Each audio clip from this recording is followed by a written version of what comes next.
हाय friends, मैं हूं Manav. Welcome to movie shoovie. करते हैं आपस में पॉजिटिव सा नमस्कार, सत श्री अकाल, सलाम और जय हिंद।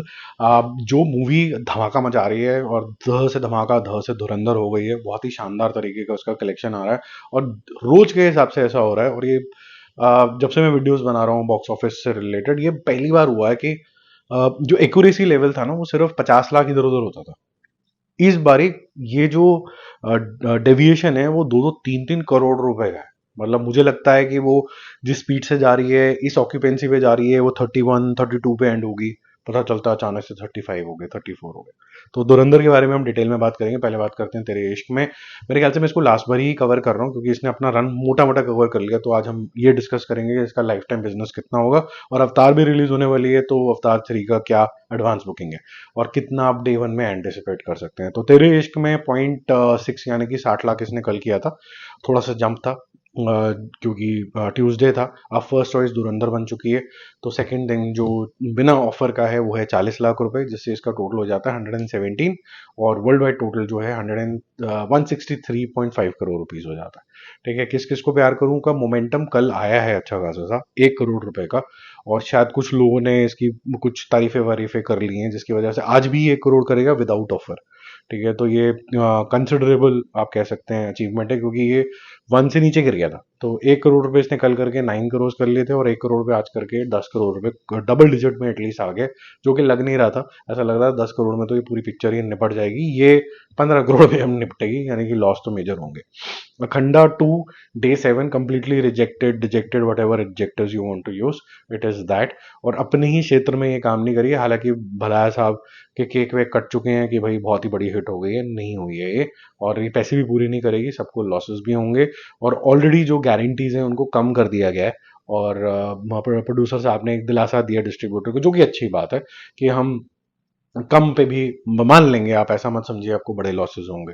ठीक है, लेकिन इसका पूरा बर्डन जो है प्रोड्यूसर साहब के पास जाएगा। और प्रोड्यूसर साहब के पास ज्यादा पैसे हैं नहीं, आपने देखा ही था कि अखंडा 1 के भी उन्होंने पैसे नहीं दिए थे, जिसकी वजह से अखंडा 2 का रिलीज डिले हो गया था। तो उनको फाइनेंशियली काफी बड़ा धक्का लगने वाला है। तो अखंडा 3 जो है वो आउट ऑफ सिलेबस अब हो चुकी है। ठीक है, और मेरे ख्याल से कोई भी ऐसी पिक्चर जो अननेसेसरी भगवान दिखा रही है और भगवान का जो क्रक्स है वो नहीं समझा पा रही है, वो अब थोड़ा सा मुझे लगता है कि अब टाइम आ गया है कि लोग भी थोड़ा सा समझ रहे हैं। 4 करोड़ रुपए का सिर्फ बिजनेस करेगी और 74 करोड़ इसका नेट हो जाता है। कल इसने 5 किया था। कल 94 करोड़ रुपीज का इसका वर्ल्ड वाइड टोटल था। हालांकि जो मेकर्स हैं उनके हिसाब से ये 106 के आसपास है। तो जो भी मानना, आप मान लेना, आपकी श्रद्धा, 106 मान लो। चलो, कोई ऐसा जबरदस्ती नहीं है कि ट्रेड वाला ही नंबर मानना है। ठीक है, बाकी अगर हम बात करें अवतार ऐश एंड फायर की, इसकी एडवांस बुकिंग करीबन 3.5 लाख टिकटें, एक्चुअली 3.6 लाख टिकटें बिक चुकी हैं, जिसमें करीबन 12-12.5 करोड़ का इसका कलेक्शन जो है एडवांस बुकिंग का आ चुका है, majorly because of English version. और ये इसी स्पीड से अगर जाती है तो आप बोल सकते हो कि 30+ पे ये ओपन होगी। ठीक है, धुरंधर के बारे में बात करें, डे 13 है। फैंटास्टिक कलेक्शन इसका कल आया था क्योंकि ट्यूसडे था। ऑफर शॉफर भी इसके ऊपर अब डलनी शुरू हो गई हैं। तो वो कल 24% पे ये ओपन हुआ। और जो नाइट शोज थे वो यूजली थोड़ा सा डिप करते हैं, लेकिन ये सबसे ज़्यादा हाईएस्ट चले गए, 57% पे चले गए। यानी कि फैमिली ऑडियंस भर भर के जा रहा है। मैं आपको रिमाइंड करा दूं कि नाइट शोज जो होते हैं वो कभी भी जो लवी डबी जो कपल कुपल होते हैं वो नहीं जाते, वो ज़्यादातर फैमिलीज जाती हैं देखने के लिए।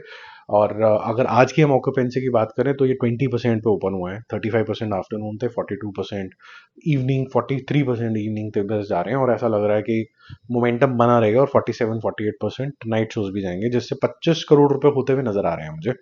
25 करोड़ रुपए, अब जैसे मैंने बोला 1-2 करोड़ रुपए और ऊपर हो सकते हैं, लेकिन 25 करोड़ रुपए तो होते हुए नजर आ रहे हैं। तो 430 था कल का टोटल।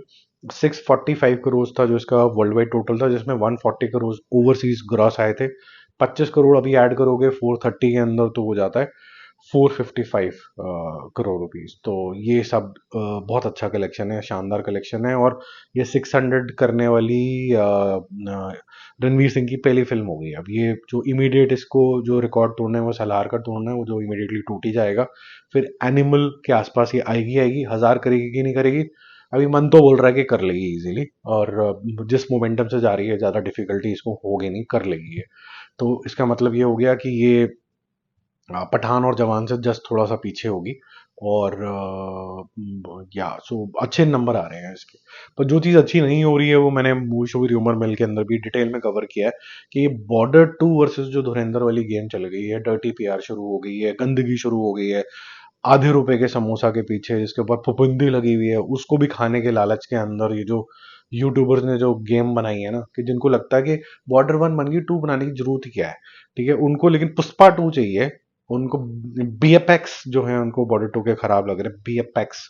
और उसके बाद उनको केजीएफ 3 चाहिए जो टेररिस्ट की कहानी है, लेकिन उनको बॉर्डर 2 जो कि हमारे वीर सोल्जर्स की कहानी है उससे प्रॉब्लम है। क्या बॉर्डर 2 से प्रॉब्लम है या सनी देओल से प्रॉब्लम है, ये काफी लोग तो जानते हैं क्योंकि वो बेचारा काफी मेहनत करता है। और आज की डेट के अंदर भी अगर आप बॉर्डर 2 उठा लें, उसके अंदर जो सबसे ज्यादा जान लगा रहा है पिक्चर के अंदर वो सनी देओल ही है। तो ऐसा कभी कभी लगता है कि यार सनी देओल को जबरदस्ती टारगेट किया जाता है, जाट के टाइम पे भी किया था, इसके टाइम पे भी किया था, फिर गदर के टाइम पे भी किया था, गदर 2 के टाइम पे भी। तो ये थोड़ा सा अब ट्रेंड नजर आ रहा है, एक्सपोज हो गया है ऑलमोस्ट। आपको क्या लगता है इस टॉपिक के ऊपर, कमेंट करके जरूर बताना। Bye bye.